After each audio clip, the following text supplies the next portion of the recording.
네, 오늘의 말씀의 제목은 너는 나를 따르라 라는 제목으로 함께 말씀을 나누면서 은혜를 받도록 하겠습니다. 우리 예수를 믿는 그리스도인들은 인생을 살아가면서 육신의 연약함 때문에 실패할 때가 참 많이 있습니다. 우리가 육신을 가졌기 때문에 남에게 욕을 먹거나 또 미움을 받거나 매맞거나 죽임당하는 것을 두려워하고, 때로는 우리가 육체의 정욕에 져서 말씀대로 살지 못하고 또 주님이 원하시지 않는 일을 할 때가 종종 있습니다. 그럴 때마다 우리는요, 자신에 대해서 정말 한탄하면서 심한 열등감에 빠지기도 하고, 또 그래서 실망하기도 합니다. 또 후회하고 좌절하고 낙심하기도 합니다. 정말 그럴 때 그런 생각을 하게 돼요. 정말 나도 나를 용서할 수 없을 때가 많고, 참 나도 나 자신을 이해할 수 없을 때가 많은데, 이렇게 정말 무능력하고 이렇게 무기력한 나를 정말로 주님은 용서하시고 나를 사랑하실까? 정말 주님 이런 나를 주님이 과연 용서하지 않을 것 같은 그런 생각이 들 때도 있다라는 것입니다. 그래서 더욱 마음에 우리가 번뇌를 하게 될 때가 참 많이 있습니다. 그런데 정말 우리가 이렇게 신앙생활 하면서 이렇게 묻는 분들이 있어요. 목사님은 정말 말씀을 저렇게 설교를 잘 전하니까 뭐 실수하지 아니하고 정말 말씀대로 잘 실천하면서 사나 보다. 그리고 어떠한 일에도 좀 이렇게 잘 견디나 보다.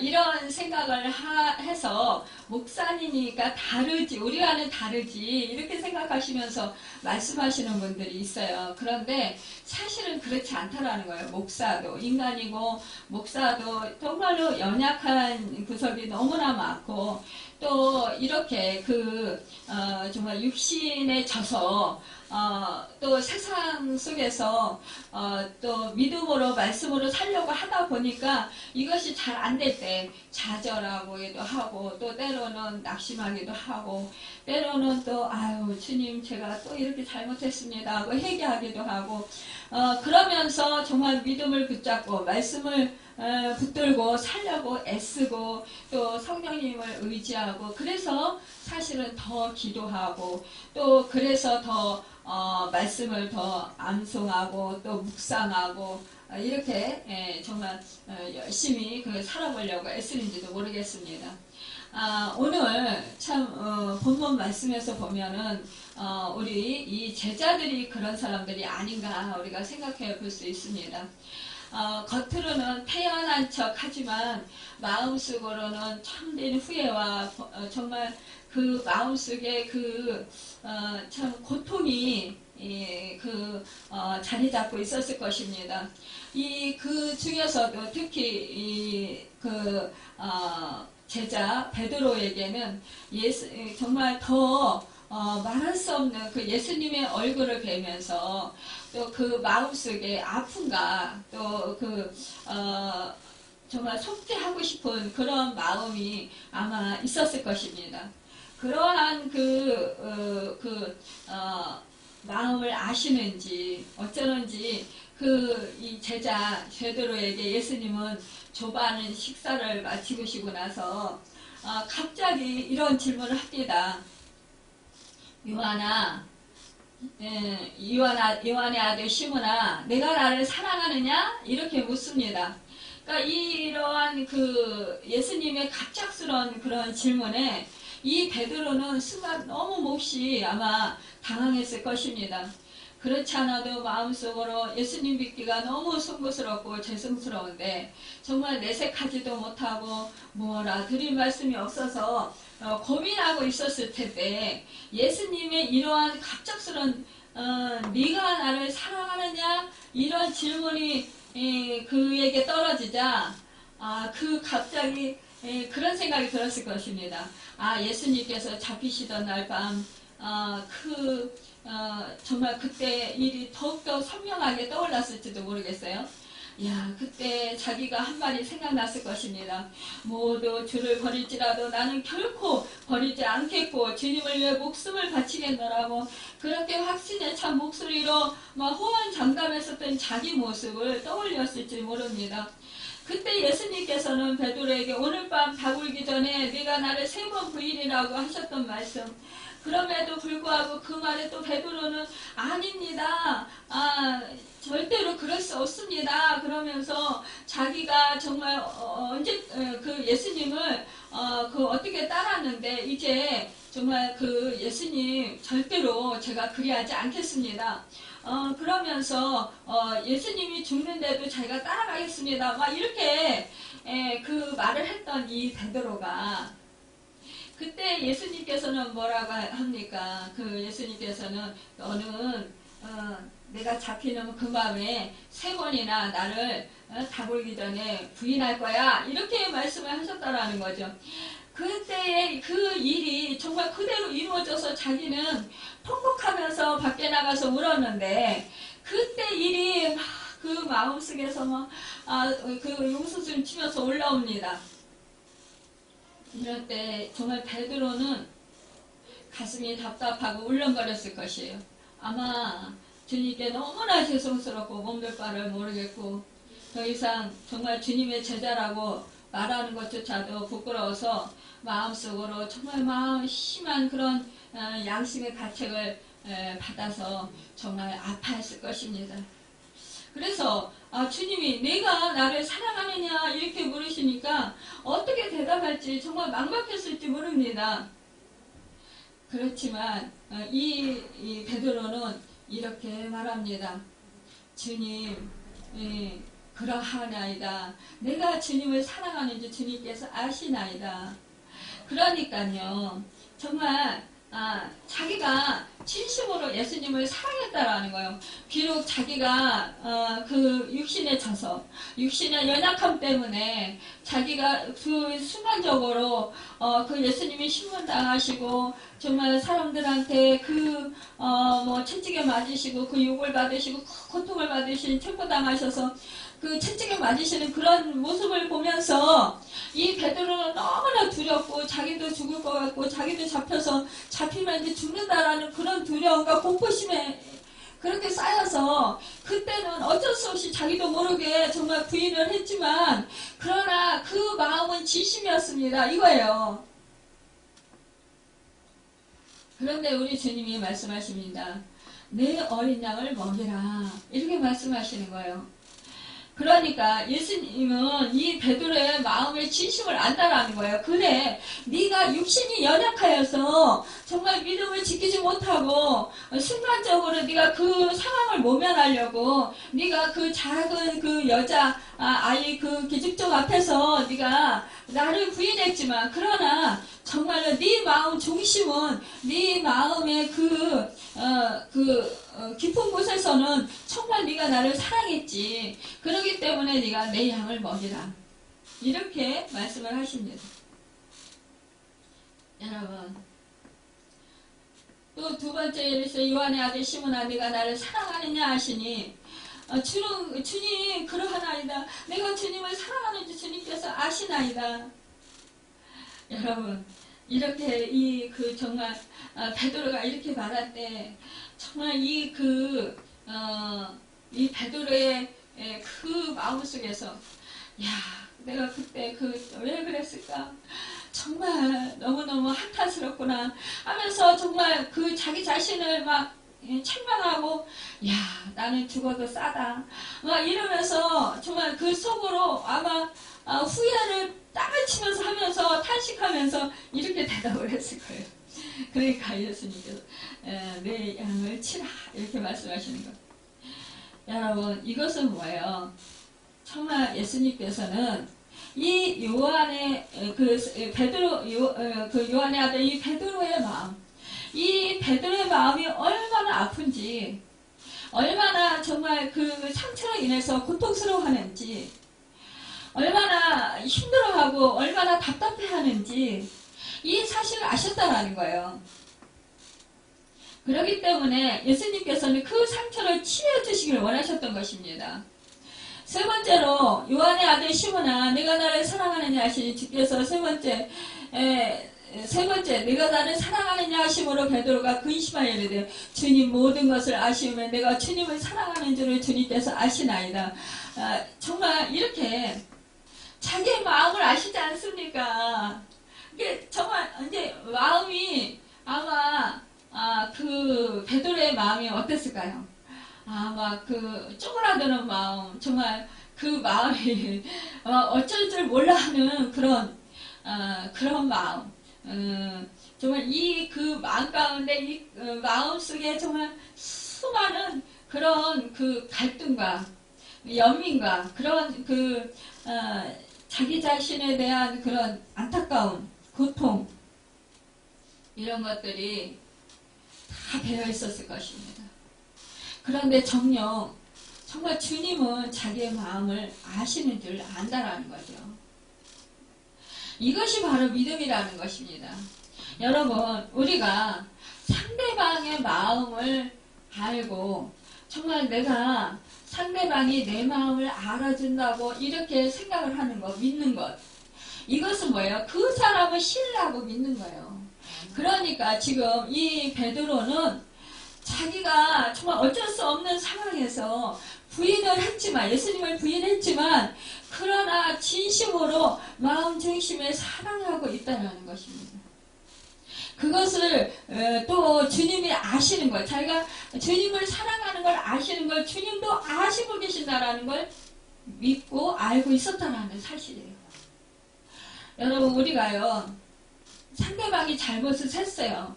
그래도 상대방이 그게 어쩔 수 없이 그 상황 가운데서 정말 이런 베드로와 같이 이렇게 실수로 이렇게 할 수밖에 없었던 상황이었다라는 것을 우리가 이해를 할 때는 그 사람을 어떻게 해요? 긍휼히 여기는 마음이 들고 상대방을 미워하고 나를 배신했어 네가? 뭐 이렇게 화를 내기보다는 그래 네가 어쩔 수 없었지.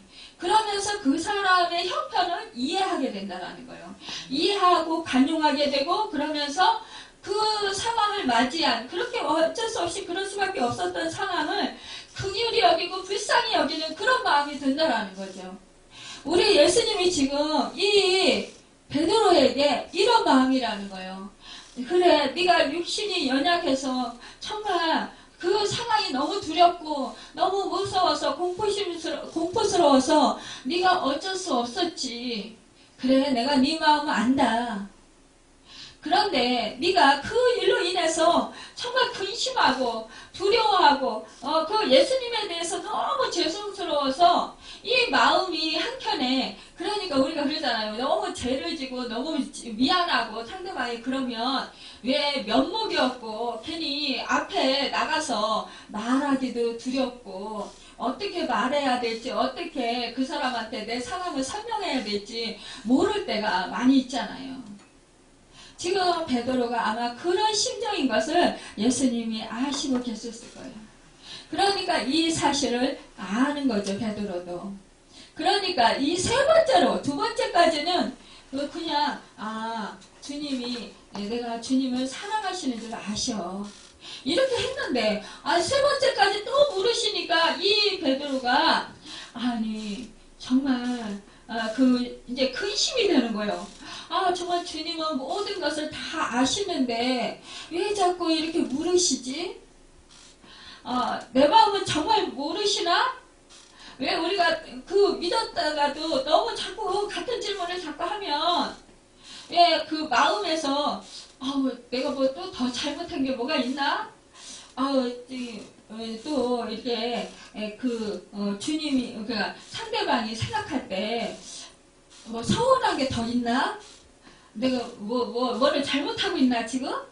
이러한 몸둘 바를 모르는 어쩔 줄 몰라 하는 그런 마음이 있잖아요. 지금 이 베드로가 그런 마음에서 이제 근심이 되는 거예요. 이제는 처음에는 정말 예수님께서 내 마음을 아셔, 내 중심을 아셔. 그래도 내가 주님을 사랑했다. 내 마음 중심에서 정말 내 마음 속으로 깊이 예수님을 사랑했다라는 걸 아셔. 이러고 믿고 있었는데 예수님이 자꾸 또 물으시니까 같은 말을 물으시니까 이제는 마음에 막 번뇌가 근심이 더 생기는 거예요. 여러분, 이것은요 정말 예수님께서 이 베드로에게 근심시키려고 이것을 자꾸 물은 게 아니라는 거죠. 이것은 네가 그 상처로 인해서 그래 나를 보기도 힘들어하고 네가 정말 어찌어찌를 모르고 네가 지금 마음속으로 지금 굉장히 고통을 당하고 있지.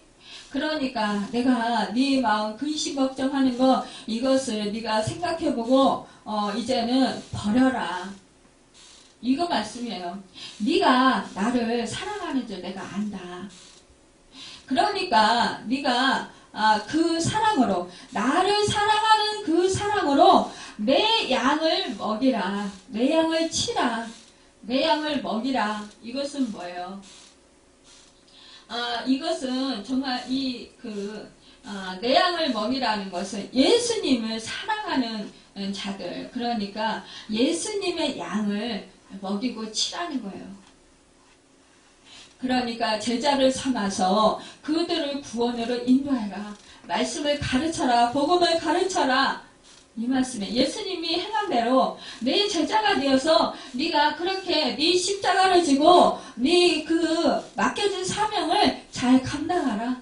이거예요.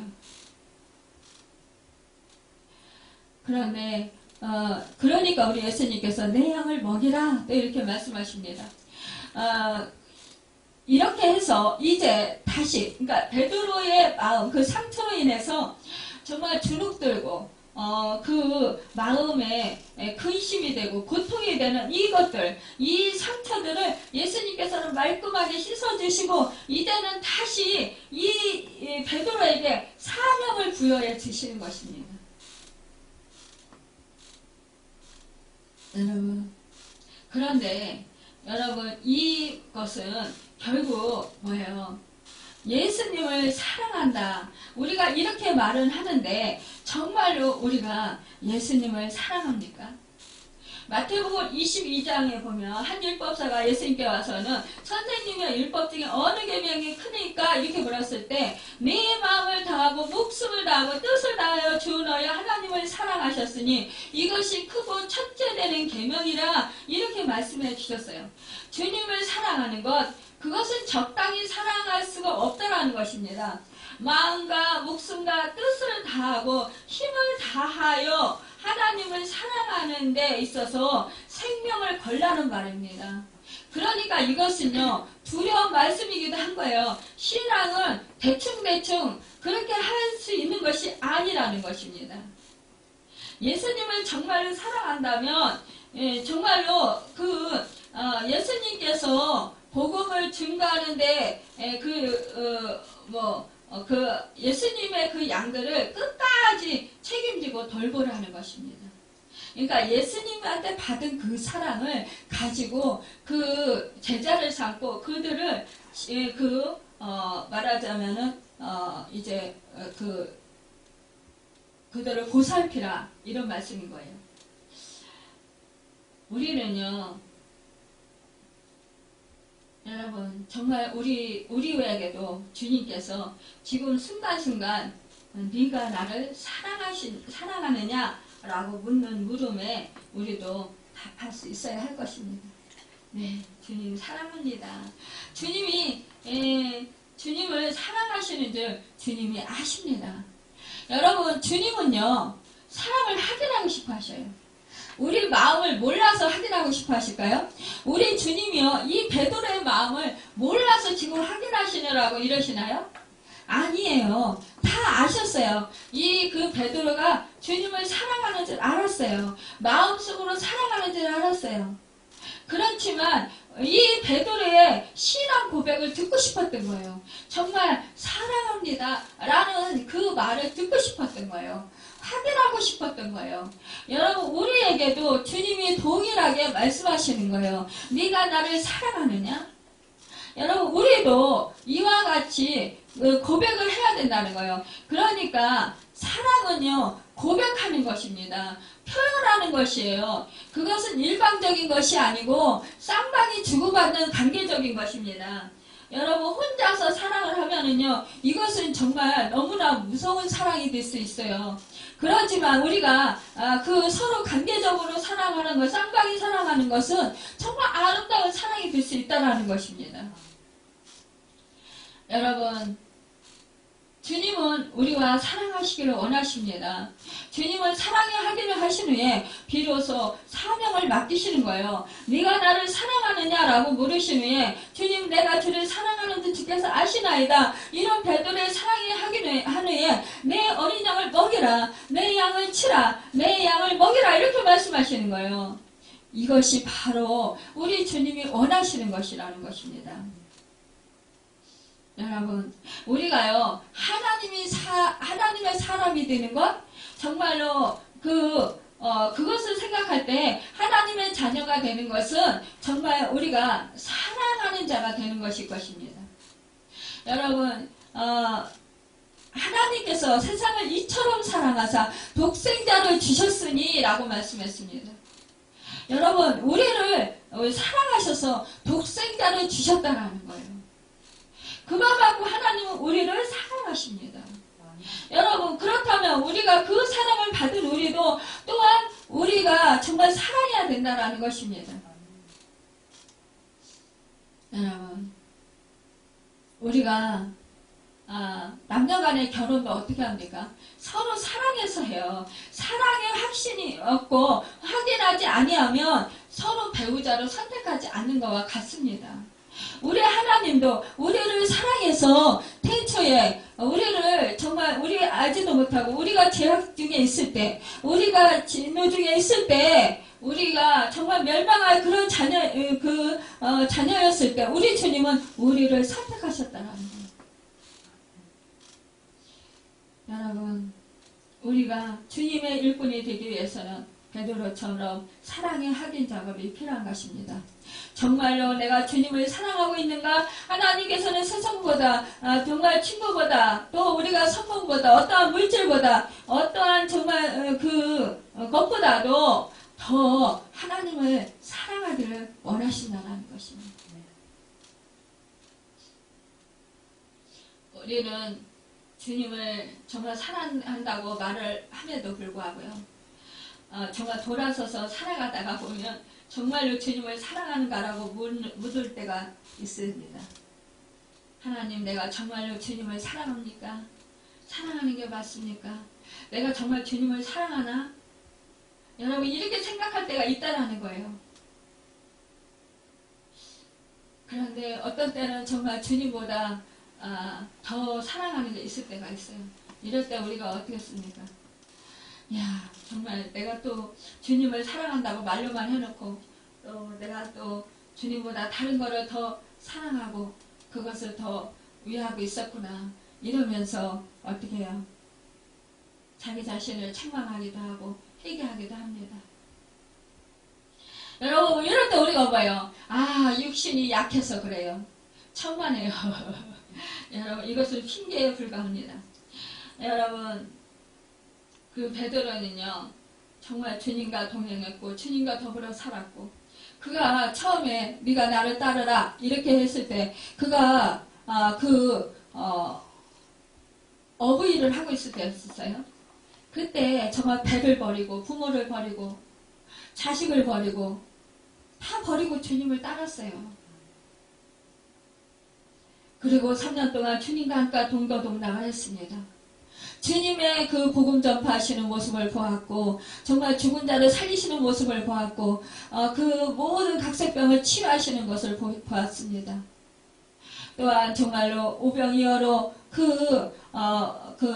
5,000명이나 먹이시고 12바구니 남기실 때도 그들은 정말 주님과 함께 그렇게 또 동역자로서 일을 하기도 했습니다. 여러분, 이러한 그런 삶 속에서 정말 3년을 함께 했는데 이들이 주님으로부터 보고 배운 것이 있습니다. 아무리 그 상황이 어려워서 이들이 주님을 부인하고 도망갔다 할지라도 그들이 3년 동안 주님과 함께 했던 그 시간은 그 어떤 시간도 바꿀 수 없었다는 것입니다. 여러분, 이제는 다시는 나약한 그 배신자로 살지 말고, 이제는 정말로 이제는 그 주님의 제자로 네가 살아라. 이렇게 그 주님께서 이 베드로에게 말씀하시는 거예요. 이것과 같이 우리들에게도 이런 말씀을 하시는 것입니다. 18절 19절에 보면 내가 진실로 내게 이르노니 내가 젊어서는 스스로 떼띠고 원하는 곳으로 다녔거니와 늙어서는 내 팔을 벌리리니 남이 내게 떼띠우고 원하지 아니하는 곳을 데려가리라. 여러분, 이 말씀을 하시면 베드로가 어떠한 죽음으로 하나님께 영광을 돌릴 것을 가리키심이라라. 이 말씀하시고 베드로에게 이르시되 나를 따르라 하시니라고 기록하고 있습니다. 교회사의 일부 전승에서 말해두듯이 후에 베드로가 십자가의 거꾸로 달려서 숭배하게 될 것을 암시하는 말씀이라는 거예요. 주님은요, 처음 부르셨을 때처럼 그에게 또한 새 출발을 명령을 내리신 거예요. 너는 나를 따르라. 그런데 이때에 호기심 많고 말이 앞서는 이 베드로는 또 예수님의 사랑하시는 제자의 운명이 어떻게 될 것인지 또 묻는 것을 보게 됩니다. 여러분, 예수님은 정말 이렇게 베드로가 그 불필요한 그 호기심을 책망하시기 위해서 그가 사랑하시는 제자를 재림 때까지 살려두더라도 상관하지 말라고 이렇게 말씀하십니다. 이 말씀을 들은 다른 제자들은 그가 사랑하시는 제자는 죽지 않겠다고 오해했다라는 거예요. 그러나 요한은 자신이 살아있을 때 다른 제자들이 가진 오해를 바로잡기 위해서 이 내용을 기록한 것을 보게 됩니다. 여러분, 우리가 정말 남하고 비교할 때가 참 많이 있습니다. 여러분, 자기를 부인하고 자기에게 주어진 십자가를 지고 우리는 가야 합니다. 부모가요, 자식의 영혼을 책임질 수는 없어요. 각자 자신만이 자신을 책임져야 하는 것입니다. 여러분, 우리는요, 어떠한 일이 잘 안 됐을 때 남의 탓하기를 참 좋아해요. 다 들어보면은요, 나는 잘못이 없고 다 상대방이 잘못해서 그렇다고 그렇게 이런 일이 생겼다고 탓을 하는 경우가 참 많이 있습니다. 그런데요, 이 믿음에 있어서 그러하면 안 된다라는 거예요. 여러분, 우리가 교회 안에서도 어떠한 자기 신앙생활 하는 것조차도 교회 탓하고 목사님 탓하고 또 성도들 탓하는 경우가 참 많이 있어요. 근데요, 결국은 누구 손해예요? 자기 손해예요. 그 누구도 나를 대신해요 믿어주거나 책임질 수 없습니다. 우리는요, 자신만의 독특한 삶을 살도록 주님께서 부르셨어요. 우리는요, 나에게 주어진 그 길을 신실하게 가면 되는 겁니다. 여러분, 그런데도 많은 사람들이 자꾸만 남과 비교를 하면서 그러면서 실망하고 좌절합니다. 여러분, 하나님의 사람들은요, 남과 나를 비교하는 게 아니라 하나님과 그 상황을 보는 것입니다. 여러분, 그럴 때 하나님이 행하시면, 하나님이 말씀이 이럴 때 어떻게 하셨더라를 우리는 생각해 보아야 되는 거예요. 내가 하나님 안에서 지금 어떻게 살고 있나? 하나님의 말씀을 내가 진짜 순종하고 행하고 살고 있는 것인가? 아니면 내 십자가를 내가 정말 달게 지고 사는 것인가? 내가 날마다 정말 그 사도 바울처럼 죽고 주님으로 살고 있는가? 주님의 인도하심을 받으면서 살고 있는가? 우리는 이것을 생각해 보아야 된다는 것입니다. 여러분, 우리는 날마다 정말 그 주님을 보고 주님을 따라야 합니다. 여러분, 주님을 따르는 자는 어떻습니까? 예수님을 끝까지 따릅니다. 따르는 사람은 예수님과 같이 갑니다. 동행합니다. 여러분, 그렇기 때문에 정말 날마다 주님이 가시면 함께 가고 주님이 서시면 서는 것입니다. 주님께서 우리를 보고 이 일을 해라 그러면 우리는 그 일을 하는 것이고 멈춰라 그러면 멈추는 것입니다. 내 힘으로 내 생각으로 우리는 할 수가 없는 거예요. 여러분 우리가 어떠한 일을 하든 간에 집에 있을 때에도 정말로 우리가 어떠한 일을 할 때에도 우리가 또 밤에 잠자기 전에도 우리가 주님과 함께 하고 있음을 우리는 늘 의식하고 늘 그렇게 인식을 해야 된다는 거예요. 예수님의 제자들을 보십시오. 그들이 예수님을 그저 따라다닌 것이 아니에요. 예수님의 생활을 본받았습니다. 예수님의 사상을 배웠습니다. 예수님의 성품을 배웠습니다. 예수님의 말씀을 배웠습니다. 여러분 우리도 그렇게 해야 된다는 것입니다.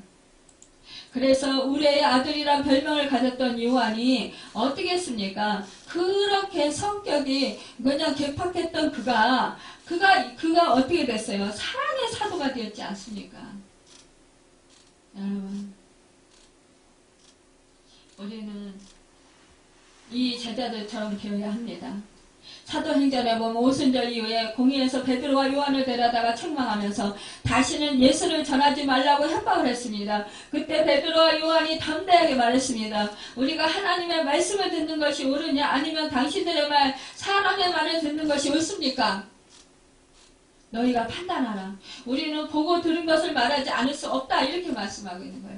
여러분 얼마나 담대합니까? 이들이요 이렇게 그 예수님이 십자가에서 체포되고 그렇게 신문당하실 때 이들은 두려워했고 공포심에 휩쓸려서 예수님을 다 버리고 뿔뿔이 흩어져서 도망갔지만 그러나 부활하신 예수님을 만나고 성령을 받은 후에는 이들은 어떻게 됐습니까? 예수님이 말씀하신 내 양을 먹이라 내 양을 치라 이렇게 말씀하신 그 말씀을 이제 행하고도 정말로 예수님이 가신 그 십자가의 길을 넉넉히 가게 되었다라는 것입니다. 그래서 이 제자들은 자기의 목숨들도 아끼지 아니하고 결국은 어떻게 했습니까? 각자 정말로 순교를 당했던 것을 보게 됩니다. 여러분 우리도 예수님의 제자들로처럼 그렇게 예수님을 따라야 합니다. 여러분 우리가 정말로 날마다 남의 일을 상관하지 아니하고 오직 주님의 제자로서 주님을 따르는 여러분과 되고 정말로 참된 일꾼들로서 우리에게 맡겨진 사명을 잘 감당해서 하나님을 기쁘시게 해드리는 여러분과 제가 되기를 예수님의 이름으로 축원합니다. 기도하겠습니다. 할렐루야.